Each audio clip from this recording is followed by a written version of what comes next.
I'm Coach Corey Wayne, and this is my video coaching newsletter. And the topic of this newsletter is going to be avoid losing yourself in relationships. Now, what we're going to talk about today, I got a quote that I want to share with you, which I think is so appropriate for this topic that we're going to discuss, which is, and when you think about it, the whole purpose of all relationships is you go there to give. You're there to help each other grow and become more.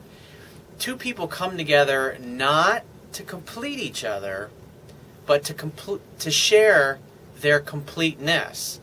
It's like when you look at the average couple when they meet, they typically tend to be younger, they're in good shape, they're taking care of themselves, they got their whole lives ahead of them. Then they end up getting into a relationship, maybe they move in together, they start having kids together, maybe they get married, maybe they just live together, whatever it happens to be. And then fast forward 10, 15 years out into the future, and what's happened? I mean, you look at, you just go to the mall and look at this. It's like, it's amazing how many people become overweight and out of shape, and they don't take care of themselves.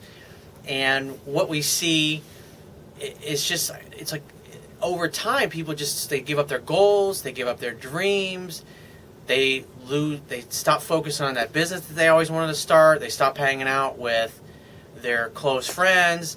And then the marriage gets to a place where they're no longer having sex with one another, and they're just kind of existing, and they say, well, we're staying in it for the kids. And you see them at the mall, it's like, what happens? It's like the wife and the husband start putting on weight, and the wife stops wearing makeup, she butches her hair, and her clothing, she starts wearing like androgynous type clothing, like baggy clothes, and it's like, so she kind of walks in front, and then the man is walking behind her, and he's got this fucking beat down look on his face, and the kids are behind him, and they're a mess, they're overweight, and it's like, this is like typical what you see, not only in the United States, but around the world, for, I'm not saying all relationships, but it's like about 3% of the couples that are in relationships, long-term relationships, really are having a great time. They're really happy, they're really healthy, and they continue to take care of themselves. Like one of my high school buddies, he's like one of the only people that I grew up with that I can say, this dude really gets women. He really understands women. He's been with his wife almost 18 years now. They've got 3 beautiful children together, and she looks fucking hot. She's in her early 40s, and she looks amazing. Her hair's still long. She still runs. She's in great shape. She's got a great body, nice tan skin. She's always got makeup on. She always looks hot. She always takes care of herself.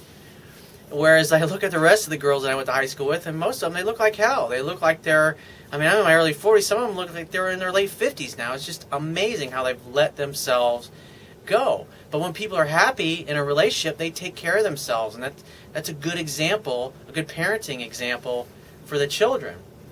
And so I've got an email here from a guy who's obviously he got married, and it's like same thing. He's like, does what like typical people do. It's like when you look at it, it's like most people, it's like they get married, they slowly stop living their lives, they're not taking care of their bodies like they used to. They stop hanging out with their close friends. They're no longer focused on their dreams or their purpose. They give up their hobbies, their interests, their passions, and the mistaken belief that it'll be good for the family. Well, think about it. It's like, in essence, people come together like, oh, hey, we're married, so we can't have fun anymore. Or we're in a relationship where we got kids, and so I got to give up all of my outside interests, going to the gym, all the things that are important to me. And it's like they totally let themselves go, and so they go from being a great example of high achievers going for what they want, and then it's like by the time they hit 30, all their dreams and goals have gone out the door. Their bodies are out of shape. They've long since lost contact with all their close friends.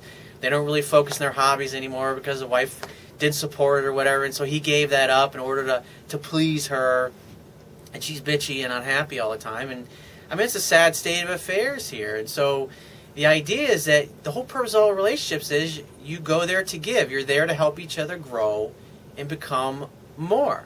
You're there to share your completeness, not to complete the other person. And just like I said earlier, the quote is, excellence is not a singular act, but a habit. You are what you do repeatedly. And so it's like when you get into a relationship, the idea is not to lose yourself in the relationship. It's to constantly be focused, because I was talking to one of my clients a couple days ago, I guess it was, and he's my age, he's about a year younger, and it's like the first time in his life he's going out with a girl. She's almost 20 years younger than he is, and she's a high achiever, she's successful, She's fucking gorgeous. And she's crazy about him. And he's crazy about her. And this is the first time, he's in his 40s, this is the first time in his life he's ever experienced this. And he's a very successful business guy. And one of the things that he says is, just like I talk about in my book, it's like when you get into a relationship with someone like this and it's just so epically fucking awesome, it doesn't cause you to give up all your friends and your interests. What it actually does is it hones you like a laser beam. It causes you to want to be a better man. You want to work out more. You want to take better care of yourself. You want to focus more on business. You find that you have more energy to do things and are more motivated because you feel so much peace and so much contentment in your personal life. And it spills over into like every area of your life. But if you get into a relationship that's just kind of mediocre at best, or you're just kind of going along with it because you're afraid that you won't find anybody better, and that's like exactly what I did when I got married to my first wife, was that, I mean, it leads you down a road of mediocrity, misery, and unhappiness.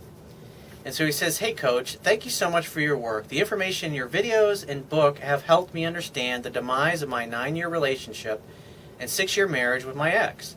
Your work has also sparked my healing and growth as a person.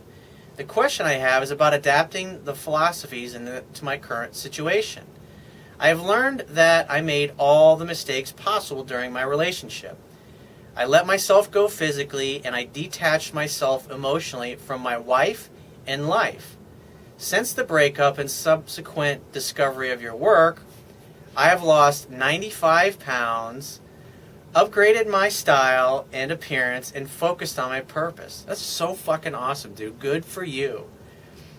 It's like I say all the time, knowledge is not power. Knowledge is only potential power. It only becomes power when you actually apply it. And this guy obviously has applied. It's like 95 pounds. This is pretty awesome.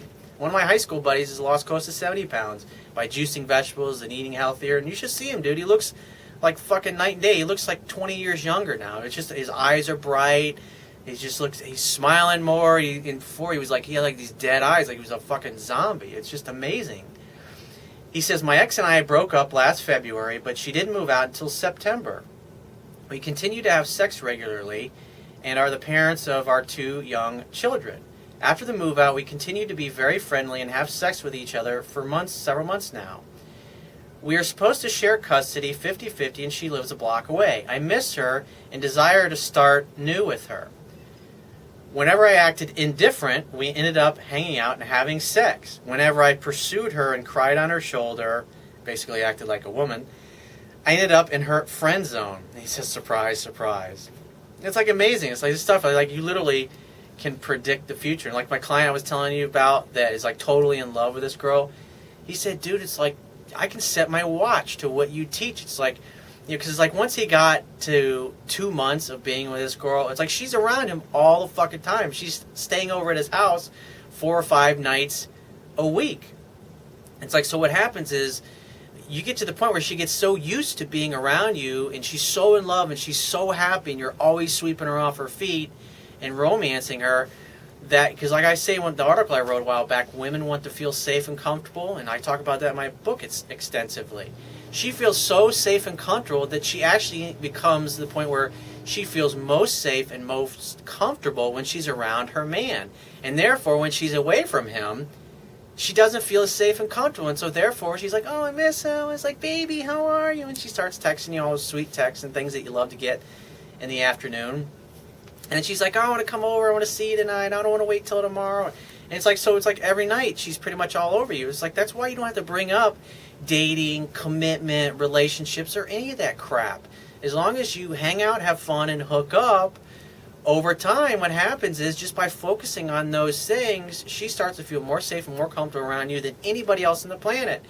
And therefore, you just make her feel good when she's around you. And therefore, she pretty much, you won't really have a choice. She's going to be around you all the time, whether you like it or not. I mean, she'll be sweet and charming about it. It's not like she's going to control you or anything. But it's like, I mean, trust me, it's like she will blow your phone up. Just like I talk about in my book. All women, all healthy women, that is, respond this way when you treat women like I teach.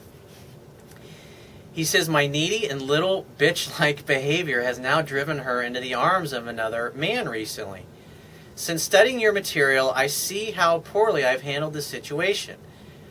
I have had the, if it doesn't work out, give me a call talk, but adapting the distance to let her think and wonder about me phase is hard, as we need to be in communication for the children's needs of daycare, schooling, visitation. Her new man is also doing everything wrong by acting needy, jealous, blowing up her email, her phone, and her Facebook account.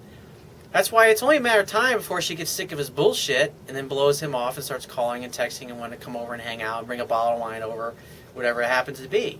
For now, she is liking the attention from him, and after dating him for only a couple of weeks, they have a planned romantic vacation to the Caribbean on his dime. Nice of him. It's like the way you should look at it is like, hey, it's like when she talks about it, it's like, hey, I don't really give a shit about him. He can keep you busy when you're not with me. And she'll giggle and laugh. It's like, why don't you come over and sit in my lap and plant a kiss on my lips with those beautiful, big, pouty lips of yours, or whatever it is that you like about her, and say something like that. It's just have fun, hang out, have fun, and hook up. And so as far as, because obviously you've got kids together, and so the best way to handle that is to make sure that you absolutely, it's like once you leave your wife's house or her place, you know exactly what you're going to do, who's going to pick the kids up from school, who's going to take care of all that stuff, to the point where you don't need to call her. And I mean, like he gets to a point here and he says he's like pretty much 80% of the time he's got his kids, and so pretty much you should do things to where she knows ahead of time where you're going to be, when you're going to be there, make definite plans with her. So if you're going to drop the kids off, just, in other words, say I'm going to drop them off tomorrow at 4 o'clock, that's it. You don't need to talk to her anymore. If she wants to call and talk to the kids, she can fucking call and talk to the kids. It's as simple as that. If she calls you on the phone, you're like, hey, what's up, honey? Oh, I was like this. I want to talk to Johnny. Or you're like, here, let me give him for you. And then hand the phone to your son or your daughter or whatever it happens to be, and let her talk to them.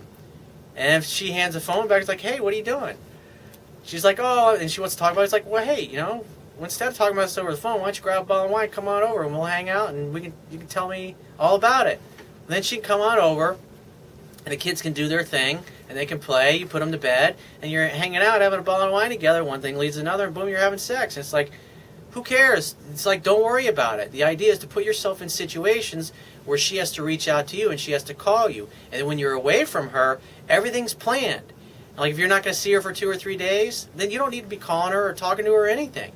Let her go off and live her life, and because this douchebag that she's dating right now is going to fuck it up. I mean, with this kind of behavior, I mean, you already can tell.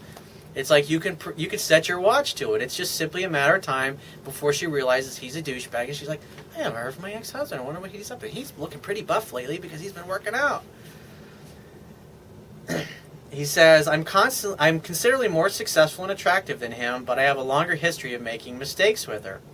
Her new freedom and party lifestyle since September has put me in the position of nearly 80% custody and having to focus on the children as their mountain. And I've been out dating a little bit, but my schedule with the kids, whom I love so desperately, limits my social availability. The story is longer than this, but I might have need of a paid phone coaching session. It's like, well, you can go to my website, click the products tab at the top of your screen if you want to book a paid phone coaching session with me to help you personally with it. But like I said, the best thing you can do is, like I said, make sure that you don't have to call her for anything. Everything is pre-planned, and that way there's no need to call or see what she's up to or where she's at or any of that bullshit. Have definite plans and then stay the fuck off the phone. And then when she calls you, when you've got everything planned out, you're just like, if she starts chit-chatting and wants to talk, hey, honey, how are you? What's up? Blah, blah, blah. And she starts talking, it's like, hey, well, you know what? Why don't you grab a bottle of wine? Come on over. I'm putting the kids to bed, or I've already put the kids to bed, and we can talk about it and give you my undivided attention. Then she comes over, she's in your place. You look fucking hot, baby. Or it's like you tell her, it's like, hey, why don't you wear a really fucking, wear those sexy sweatpants that are really tight, that really show off your butt. Or tell her, it's like, wear that really fucking hot skirt that you were wearing the other day. You know what? Leave your panties at home. Just say stuff like that to her and have her come on over. Love is playful and fun. So that way, hang out, have fun, and hook up with her. Because obviously, from what I've read here, you want to get your wife back. So that's what I would do. Have fun, hang out, and hook up. I'll talk.